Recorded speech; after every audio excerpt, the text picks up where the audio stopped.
8వ తరగతి చదువుతున్న బాలికపై అత్యాచార కేసులో నిందితుడిపై పోక్సో కేసు నమోదైంది.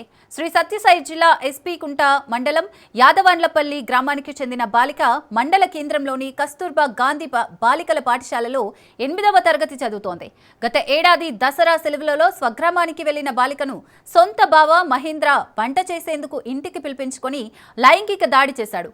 బాలిక గర్భవతి కావడంతో 4 నెలల క్రితం రాయచోటిలో గౌరీ నర్సింగ్ హోమ్ కి తీసుకెళ్లి గర్భస్రావానికి ఇంజెక్షన్ వేయించాడు. తల్లిదండ్రులు ఫిర్యాదు మేరకు నిందితుడిపై పోక్సో కేసు నమోదు చేసిన పోలీసులు దర్యాప్తు చేపట్టారు.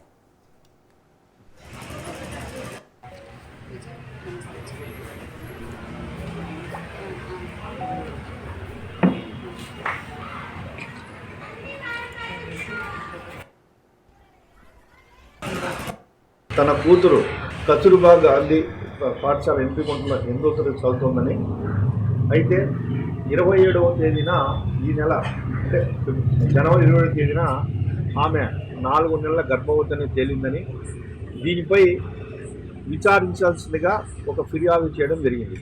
ఆ ఫిర్యాదులో ఆ బాధిత బాలికను ఆమె తల్లి విచారించగా తన సొంత బావైనటువంటి అంటే ఈ ఫిర్యాది నీలమ్మ భర్త అక్క కొడుకు మహేంద్ర అనే అతను ఈ బాధిత బాలిక 2025 దసరా సెలవుల్లో ఇంటికి వచ్చినప్పుడు ఈ మహేంద్ర తన ఇంటికి పిలిపించుకొని ఆమెపై లైంగిక దాడి చేసినట్లుగా ఈ ఫిర్యాదులో పేర్కొనడం జరిగింది. 88 BNS మరియు సెక్షన్ 3 and 4 పోక్సో యాక్ట్గా కేసు నమోదు చేసి దర్యాప్తు ప్రారంభించినాం.